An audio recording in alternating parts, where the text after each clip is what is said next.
Hello, my name is Elon Manatsakanov, and this is my family assessment presentation for class 334004. The family I had is the Baker family. This was the family I conducted my interview on. And for family members, as we can see based on the family composition table, we have Father Kelly, 52 years of age, and Mother Amanda, 51 years of age. They both have achieved their bachelor's degree as highest level of education. Kelly is the president of his company that he works at, where Amanda is a government employee. With their two children, Alec, their son, at the age of 24, single, highest level of education is high school and is currently a server. And we also have Meg, their daughter, also at 18 years of age, also single, highest level of education is currently high school, also serving, also still in school as a student currently. Moving on, we have the Baker's family genogram. As we can see, we have children Alec and Meg on the bottom with parents Kelly and Amanda. We already spoke about their occupations, but all four currently, Alec, Meg, Amanda, and Kelly, are healthy as of today. Then for paternal grandparents, we have Dale and Patricia. Dale, at 79 years old, who holds the CEO title of the family business, is currently retired. And we have his wife Patricia at 77 years old, who also is retired and currently is healthy. Moving on to the maternal side, we have Amanda's parents, which are Jeremiah and Shirley. Jeremiah is 85 years old and has just been chronically diagnosed with dementia, where we have Shirley, also retired, but as of now is healthy. Moving over to the eco map for the Baker family, overall, the family has very, very strong relationships, not only with each other, but with their community, with their surroundings. So, as we can see based on the eco map, their grandparents, both maternal and paternal, not only not only the grandparents and Alec and Meg's parents, so the first two generations, not only do they hold a close bond on both maternal and paternal side, but there's also plenty of mixing. And then we also have the close relationship with Meg and Alec with their grandparents as well. Moving into things like work, everyone puts their energy into their work. It's a strong relationship. Everyone enjoys what they do, and everyone is putting all their work into it. The same thing goes for school.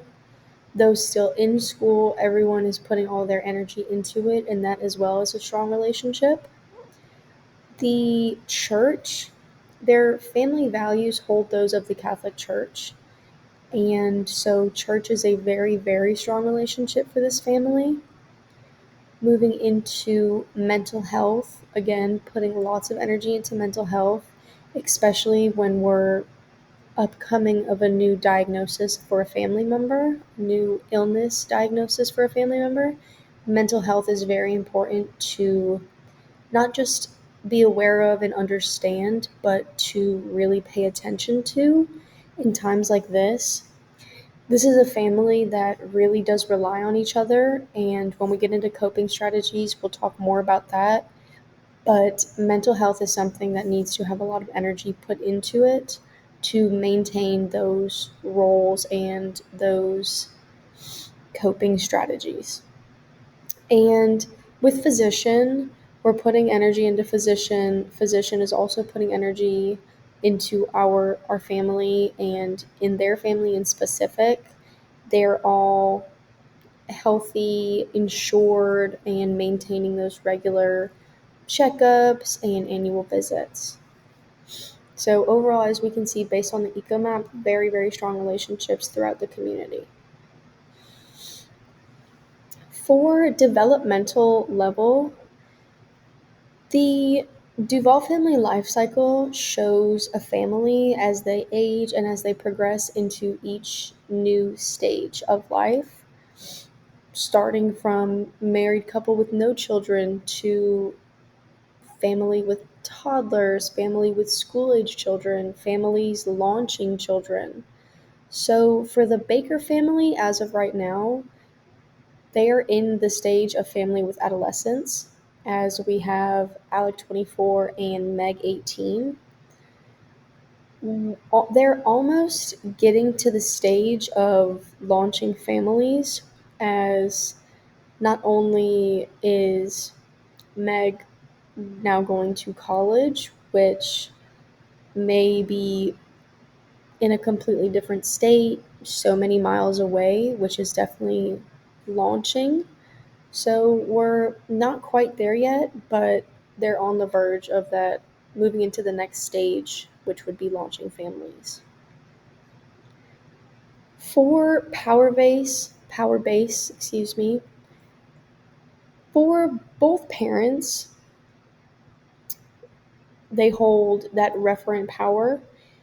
In this family case scenario, not just one or the other, but both parents serve as role models to their children, and both children see their parents as role models.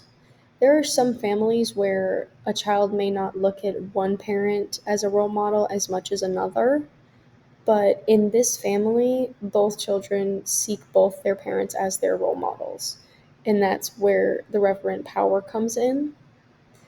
But for children, Alec and Meg, they hold reward power, not in the sense of when children are younger, your parents say do this and we'll go do this or we'll get you this, as it is that reward program or mentality, but as you get to be older, it's more falling into respect.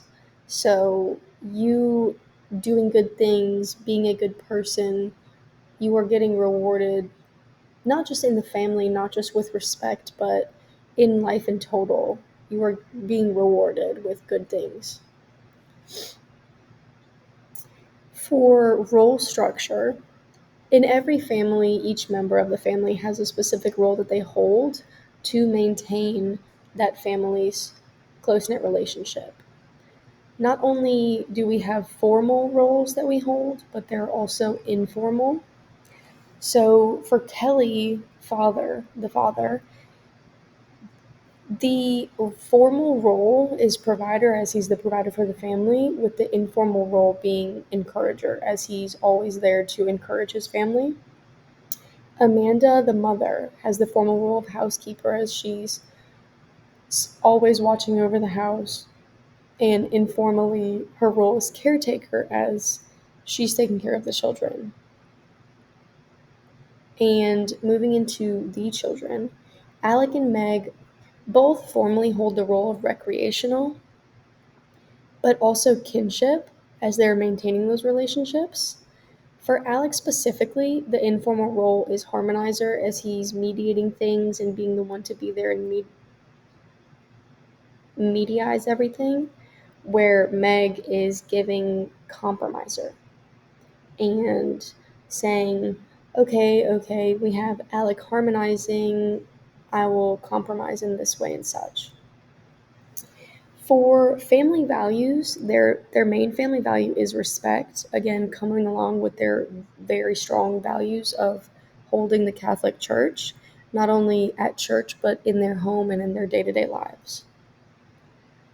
For healthcare, the family is insured. They all, as of now, have great health status, besides their current chronic illness diagnosis of their grandfather with dementia.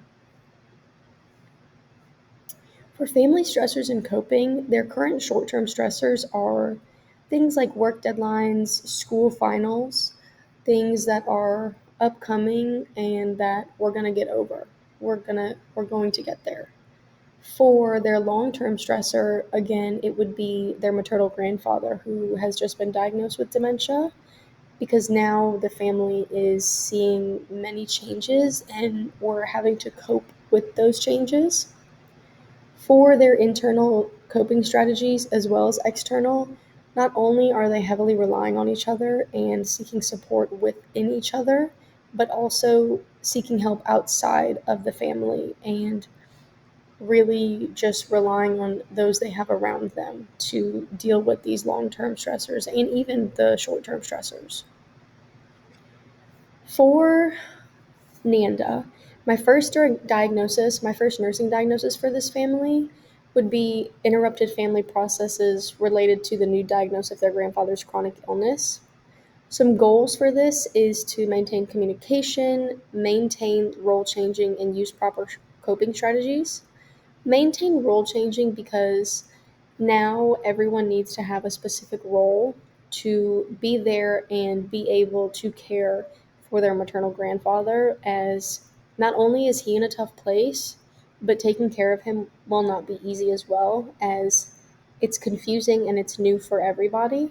So we need to make sure that everybody is using their proper coping strategies so that they are able to still continue that relying on each other and being able to be there for one another, especially if someone maybe isn't able to be there for everybody that day.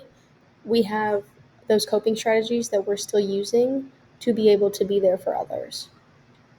Now, my second nursing diagnosis for their family is going to be caregiver role strain related to the new caregiving demands in the family because of this new chronic illness diagnosis. For goals, we are to be able to uphold new demands of care, adapt to schedule day-to-day changes, and continue seeking improvement in health. Not only are we continuing to constantly check in, constantly be there, and simple things like going to doctor visits. How is the disease progressing? Are we doing a good job? What are we currently focusing on? But also realizing that not everyone is going to be able to be that person to be relied on every day, as this is a new stressful change. So everyone needs to be there for everybody and be able to not only adapt to the day-to-day changes, but also roll with it and be there and show up. And that was my presentation. Thank you.